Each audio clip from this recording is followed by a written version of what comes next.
अगर सिर्फ 2 से 3 चीज़ों से कुछ कुरकुरा क्रिस्पी करारा खाने का मन करे जो बिना मेहनत सिर्फ 10 से 15 मिनट में बन करके तैयार हो, तो ऐसे ही रेसिपी आज मैं आपके साथ शेयर करने वाली हूँ जो बहुत ही ज़्यादा क्रिस्पी बन करके तैयार होगा।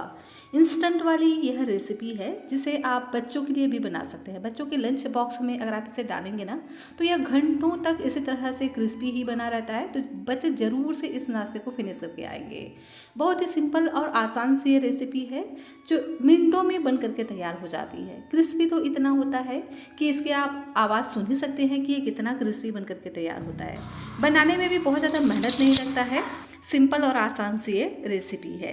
इसी के साथ ही मैं एक बहुत ही मज़ेदार सी चटपटी सी चटनी की रेसिपी भी मैं आपके साथ शेयर करूंगी, जिसे अगर आप इस नाश्ते के साथ सर्व करेंगे ना तो इसका टेस्ट आपको और भी ज़्यादा मिलने वाला है।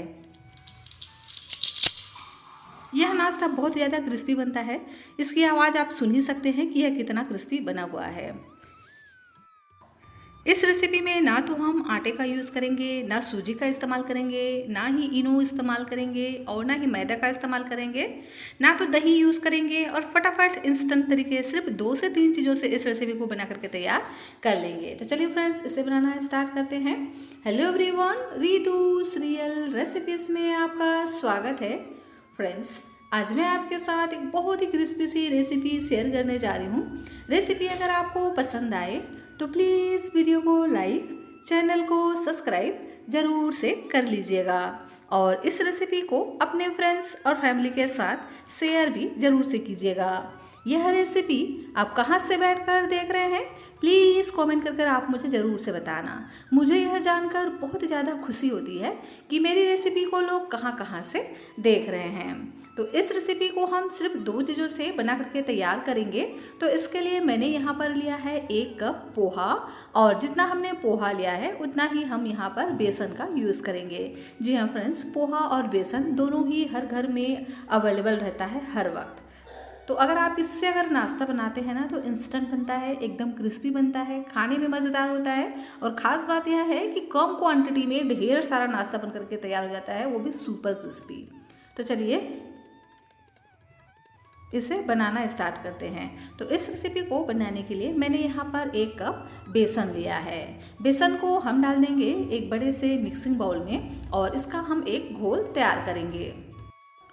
तो इसका हमें एक पतला सा घोल तैयार करना है, लेकिन पानी एक साथ अगर डाल करके अगर आप घोल तैयार करेंगे ना तो बेसन में लम्स पड़ ही जाते हैं, इसलिए थोड़ा थोड़ा आप पानी डालें और पहले इसका एक लम्स फ्री गाढ़ा सा घोल तैयार कीजिए।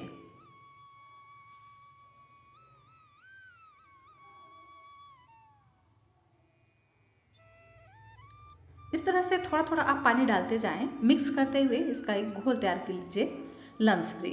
उसके बाद जो भी बचा हुआ पानी है उसको आप ऐड कर दीजिए। तो यहाँ पर हम पानी कितना इस्तेमाल करेंगे, जितना हमने पोहा लिया है उसी की क्वांटिटी के अनुसार यहाँ पर हमें पानी इस्तेमाल करना होगा। मतलब जितना हमने पोहा लिया है उतना ही हम यहाँ पर पानी का इस्तेमाल करेंगे। तो देख सकते हैं इस तरह से पहले हम लम्स फ्री गाढ़ा घोल तैयार कर लेंगे, उसके बाद सभी पानी को यहाँ पर हम ऐड कर देंगे और इस तरह से एक पतला सा घोल तैयार कर लेते हैं।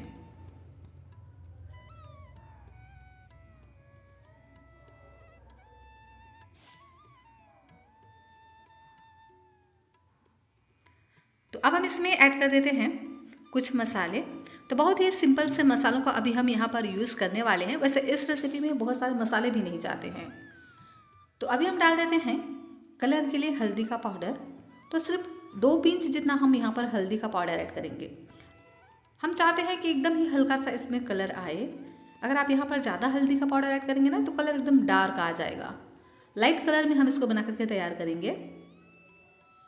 नमक डाल देते हैं स्वाद के अनुसार और इसी के साथ ही में ऐड कर देते हैं हींग। तो 2 पिंच यहाँ पर हम हींग का इस्तेमाल करेंगे। इससे ना बहुत ही बढ़िया फ्लेवर भी आता है और साथ ही बेसन किसी किसी को गैस करता है, तो इससे अगर आप डाल देते हैं तो बिल्कुल भी गैस नहीं करता है। सभी चीज़ों को हम बढ़िया से मिक्स कर लेंगे और अभी हम इसको साइड में रख देते हैं। तब तक कर लेते हैं एक दूसरी तैयारी। यहाँ पर मैंने लिया है पोहा। तो यहाँ पर आप कोई सा भी पोहा का यूज़ कर सकते हो जो भी आपके घर में अवेलेबल हो। पोहा में डस्ट वगैरह रहता है, तो इसी तरह से इसे हम इस्तेमाल नहीं करेंगे। इसको हम बढ़िया से धो लेंगे 2 से 3 बार, जिससे जो भी इसमें इम्प्योरिटी हो, डस्ट वगैरह हो, वह निकल जाए। तो अच्छे से रगड़ रगड़ कर इसको हम धो लेंगे। 2 से 3 बार इसको हमें धो लेना है। तो मैं इसको डायरेक्ट टैप से ही 2 से 3 बार धो करके ले आती हूँ। पोहा धोते धोते ही फूलने लग जाता है। तो पोहा को हमें इस नाश्ते के लिए अच्छे से भिगा करके लेना है। जितना आप इसको अच्छे से भिगा करके लेंगे ना, उतना ही बढ़िया आपका नाश्ता बनेगा। तो लीजिए, पोहा को मैंने अच्छे से धो करके साफ कर लिया है। तो अब हम इसे डाल देंगे बेसन की घोल। इससे पोहा भी अच्छे से भीग जाएगा और बेसन भी अच्छे से भीग जाएगा। तो अच्छे से हम दोनों को अगर भिगा करके लेंगे ना, तो नाश्ता बहुत ज़्यादा क्रिस्पी और शानदार बन करके तैयार होता है। इस तरह से अगर आप पकौड़ी बनाएंगे ना, तो रोटी, सब्जी, पूड़ी, पराठा खाना भी आप भूल जाएंगे। कभी कभी होता है ना कि बिल्कुल भी रोटी सब्जी बनाने का मन नहीं करता है, तो एक बार आप इस रेसिपी को ज़रूर से बनाइएगा। आपको इसका टेस्ट और क्रिस्पीनेस दोनों ही बहुत ज़्यादा पसंद आएगा। तो अच्छे से हम दोनों को मिक्स कर लेंगे और इसी तरह से कवर कर 5 से 7 मिनट के लिए साइड में रख देते हैं, ताकि पोहा और बेसन दोनों ही बढ़िया से भीग जाए। तब तक इधर कर लेते हैं एक दूसरी तैयारी। मैंने यहाँ पर लिया है आलू। तो 2 मीडियम साइज़ के मैंने यहाँ पर लिया है आलू, और देख ही सकते हैं यह जो आलू है उबला हुआ आलू है। इस रेसिपी के लिए हमें उबले हुए आलू का ही इस्तेमाल करना है। तो आलू को हम सबसे पहले छील लेते हैं। फ्रेंड्स, आपसे एक विनती है, रेसिपी अगर आपको पसंद आए तो प्लीज़ वीडियो को लाइक, चैनल को सब्सक्राइब ज़रूर से कर लीजिएगा, और इस रेसिपी को अपने फ्रेंड्स और फैमिली के साथ शेयर भी ज़रूर से कीजिएगा। और यह रेसिपी आप कहाँ से बैठकर देख रहे हैं, प्लीज़ कमेंट कर आप मुझे ज़रूर से बताइएगा।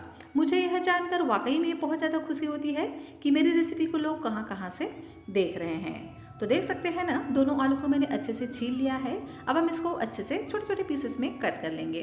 अगर यहाँ पर आप बड़े साइज़ का आलू ले रहे हों तो एक ही आलू का इस्तेमाल कीजिएगा 1 कप पोहे के लिए। पोहा और बेसन जब अलग अलग होते हैं ना, तो दोनों ही एक साधारण होते हैं, लेकिन जब दोनों एक साथ मिल जाते हैं ना, तो दोनों मिलकर के एक बहुत ही मज़ेदार सा नाश्ता बनाते हैं। बहुत ही स्पेशल सी चीज़ बनती है। इस तरह से आप पोहा बेसन का ज़रूर से नाश्ता बना कर देखना, सच में बहुत ज़्यादा पसंद आएगा। तो आलू को मैंने इस तरह से छोटे छोटे पीसेस में कट कर लिया है, और अभी हम इसको साइड में रख देते हैं। और तब तक कर लेते हैं एक बहुत ही मज़ेदार सी चटनी की रेसिपी। तो यहाँ पर मैंने लिया है 1 मीडियम साइज़ का प्याज। प्याज को हम इस तरह से मोटा मोटा रफली कट करके डाल देंगे एक ग्राइंडर में। इसी के साथ ही में ऐड कर देते हैं 1 इंच अदरक। इसी के साथ ही मैंने यहाँ पर और भी चीज़ें ऐड की हैं, लेकिन यह रिकॉर्ड नहीं हो पाया, तो मैं बताती हूँ कि इसमें मैंने क्या क्या ऐड किया था। तो यह चटनी बना है अमरूद से। तो 2 मीडियम साइज़ के मैंने अमरूद लिए हैं। इसमें मैंने चाट मसाला, नमक, हरी मिर्च, अदरक, लहसुन, पुदीना के पत्ते, और साथ ही मैंने यहाँ पर हरा धनिया, थोड़ा सा चीनी और थोड़ा सा चाट मसाला डाल करके इसको बढ़िया से ग्राइंड कर लिया है। इस तरह से अगर आप चटनी बनाएंगे ना, तो सच में बहुत ही ज़्यादा स्पेशल सा चटनी बन करके तैयार होता है। तो एक बार इस चटनी को ज़रूर से बना कर देखना।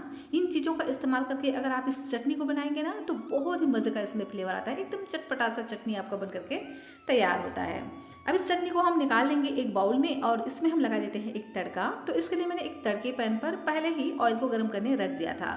यहाँ पर हम डाल देते हैं 1 छोटी चम्मच व्हाइट वाला तिल, साथ में ऐड करेंगे 2 सूखी लाल मिर्चें। इसी के साथ ही में थोड़ा सा ऐड कर देते हैं तिल, और इस तड़के को हम डाल देंगे इस चटनी में। तो लीजिए, बहुत ही चटाकेदार, एकदम ही स्पेशल वाला चटनी हमारा बनकर के तैयार हो गया है। क्योंकि हमने यहाँ पर पुदीने के पत्ते का भी इस्तेमाल किया है और थोड़ा सा चीनी भी इस्तेमाल किया है ना, तो एकदम ही चटपटा सा इसका टेस्ट आता है। एकदम लाजवाब चटनी बनकर के तैयार होता है। तो आप इसे ज़रूर से इस तरह से एक बार बना कर देखना, सच में आपको बहुत ज़्यादा पसंद आएगा। आप इस चटनी को ना रोटी, पूड़ी, पराठा किसी के साथ भी सर्व कर सकते हैं। बहुत ही ज़्यादा अमेजिंग होता है। देख ही सकते हैं, देखकर ही आपको पता चल रहा होगा कि कितना यह मज़ेदार सा चटनी हमारा बनकर के तैयार हो गया है। तो अभी हम इसको साइड में रखते हैं, और इधर देखिए, ये जो पोहा और बेसन है यह भी अच्छे से भीग चुके हैं। फूल करके एकदम ही सॉफ्ट हो गया है पोहा। इस तरह से अगर आप इसको हाथों में लेकर के मसलेंगे ना तो देख सकते हैं बहुत ही इजीली यह चिकना सा मैश हो जाते हैं। तो इसी तरह से भीगा हुआ होना चाहिए, तभी आपकी रेसिपी एकदम ही मज़े का बन करके तैयार होगा।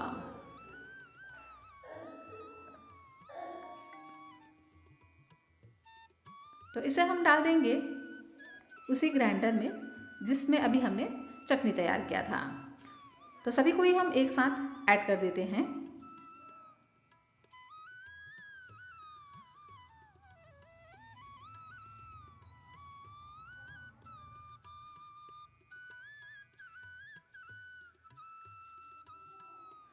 और इसी के साथ ही में यहाँ पर हम डाल देते हैं फ्लेवर के लिए कुछ चीज़ें।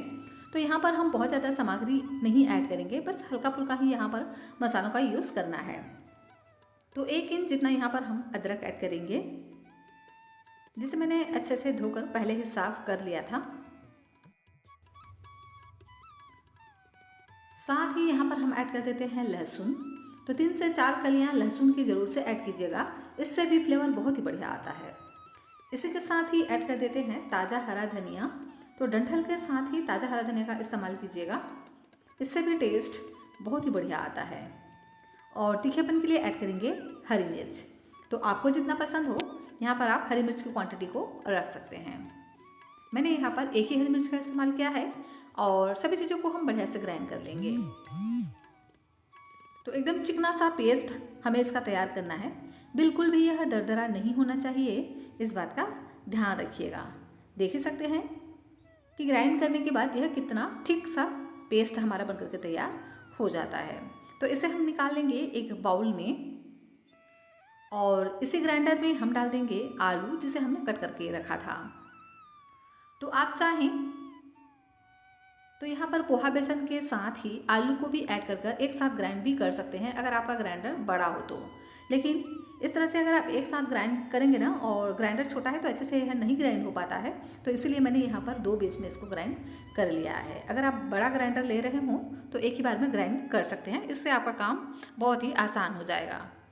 तो इसमें हम थोड़ा सा पानी ऐड करेंगे ताकि ये बढ़िया से ग्राइंड हो जाए, क्योंकि आलू एकदम स्टिकी रहता है तो अच्छे से ये नहीं ग्राइंड होगा। तो जितना आपको ज़रूरत लगे उतना यहाँ पर आप पानी डालिए और इस तरह से एक थिक सा पेस्ट हमें बना करके तैयार कर लेना है। अब हम इस ग्राइंड किए हुए आलू को भी डाल देते हैं पोहा बेसन के घोल में, मिक्स में, और इसको हम दोनों को अच्छे से मिक्स कर लेंगे। एकदम ही फ्लकी सा नाश्ता बन करके तैयार होता है आलू और पोहा बेसन का। इस तरह से अगर आप बनाएंगे तो एकदम पोरस अंदर से रहता है, एकदम फ्लकी सा कि कुरकुरे खाना भी आप भूल जाएंगे। खास करके जो बच्चे होते हैं ना उनको चिप्स कुरकुरे वगैरह तो बहुत ज़्यादा पसंद आते हैं। तो इस तरह से बनाएंगे तो इतना फ्लकी पोरस बनता है ना अंदर से कि सच में आप बहुत ज़्यादा आपको पसंद आएगा। क्योंकि हमने यहाँ पर आलू की क्वांटिटी को भी ज़्यादा रखा है तो आलू का जो भुजिया होता है उसको भी आप भूल जाएंगे, इतना टेस्टी और लाजवाब बनकर के तैयार होगा। तो अगर आपको कुछ नया, यूनिक, टेस्टी और 5-10 मिनट में बनने वाली रेसिपी चाहिए ना तो इसे आप ज़रूर से ट्राई करना। अच्छे से पहले हम इसको 1 मिनट के लिए फेंट लेंगे। उसके बाद यहाँ पर सिर्फ 2 पिंच यहाँ पर हम खाने वाला सोडा का इस्तेमाल करेंगे। नमक डाल देंगे स्वाद के अनुसार और मसालों में सिर्फ जीरा ही ऐड करेंगे, बाकी कुछ भी मसाला यहाँ पर नहीं जाते हैं। बहुत ही कम मसालों का यूज़ करके हम इस रेसिपी को बना करके तैयार करेंगे। और बैटर बहुत ज़्यादा गाढ़ा लग रहा है तो थोड़ा सा पानी हम यहाँ पर ऐड करेंगे और बैटर की कंसिस्टेंसी को इस तरह से एडजस्ट कर लेंगे। आप चाहें तो यहाँ पर मसालों में साबुत धनिया या आप यहाँ पर अजवाइन वगैरह का भी इस्तेमाल कर सकते हैं। मैंने यहाँ पर सिर्फ जीरा का ही इस्तेमाल किया है और अच्छे से हम इसको मिक्स कर लेंगे। और अब हम यहाँ पर ऐड कर देते हैं प्याज। तो एक मीडियम साइज़ का मैंने यहाँ पर प्याज लिए हैं और प्याज को भी हम इसी के साथ ही में मिक्स कर लेंगे। वैसे प्याज डालना ऑप्शनल है, चाहे तो डालें, नहीं तो आप इसे स्किप भी कर सकते हैं, लेकिन डालेंगे ना तो बढ़िया सा टेस्ट आ जाता है। और अगर आप चाहें तो इसे सिर्फ पोहा बेसन और आलू से ही बना करके तैयार कर सकते हैं। तो चलिए अच्छे से इसको हम मिक्स कर लेंगे और इसकी कंसिस्टेंसी देख ही सकते हैं कि किस तरह से हमें इसको तैयार करना है। न बहुत ज़्यादा गाढ़ा न बहुत ज़्यादा पतला, इतना गाढ़ा रखिए कि जब आप इसको इस तरह से हाथों में लें ना तो आराम से इसकी पकौड़ी बन जाए। बहुत ज़्यादा अगर पतला रहता है ना तो ये अच्छे से इस तरह से शेप में नहीं आते हैं, तुरंत ये फैल जाते हैं जब हम इसको ऑयल में डालते हैं तो, और ये बिखरे बिखरे से लगते हैं। तो इस तरह से थोड़ा सा गाढ़ा ही रखिएगा अब हम इसे फ्राई कर लेंगे। तो इसे फ्राई करने के लिए मैंने ऑयल को अच्छे से गर्म किया है। हाई फ्लेम पे इन पकौड़ियों को डालना है। हाथों से ही इनको हम डालेंगे इस तरह से छोटी छोटी, और जैसे ही हम इसको डालेंगे ना, देख सकते हैं अपने आप ये तैर कर ऊपर आ जाते हैं। तो पहले हम इसको हाई फ्लेम पे अच्छे से पकने देंगे, उसके बाद गैस की फ्लेम को मीडियम कर देंगे ताकि ये और भी अच्छे से क्रिस्प हो जाए और अंदर तक एकदम पोरस हो जाए। तो 4 से 5 मिनट तक इसी तरह से अलटते पलटते हुए इसको हमें फ्राई करना है। देख सकते हैं ना, बहुत ही बढ़िया सा इसमें क्रिस्पीनेस आ गया है और यह हल्का हल्का पोरस हो गया है। देख सकते हैं, देखने से आपको पता चल रहा होगा कि ये कितना शानदार बनकर के तैयार होता है।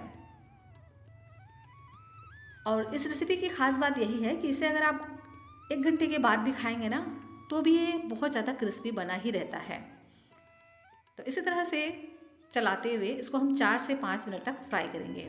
4 से 5 मिनट के बाद ये बहुत ही ज़्यादा क्रिस्पी हो जाते हैं। तो उसके बाद इसको हम निकाल लेंगे इस तरह से स्पाइडर वाली छलनी से, ताकि जो भी एक्स्ट्रा ऑयल हो यह पैन में चला जाए। और इसी तरह से बाकी बचे हुए सभी पकौड़ियों को हम बना करके तैयार कर लेते हैं।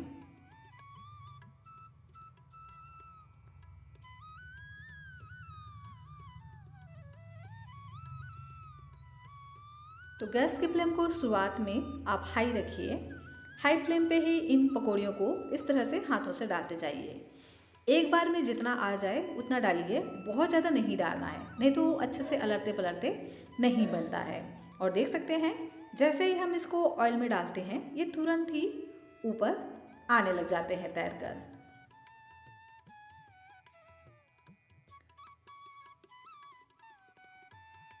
और इसी तरह से दूसरे बैच को भी हम 2 से 3 मिनट तक पहले हाई फ्लेम पे फ्राई करेंगे, गैस की फ्लेम को मीडियम कर देंगे।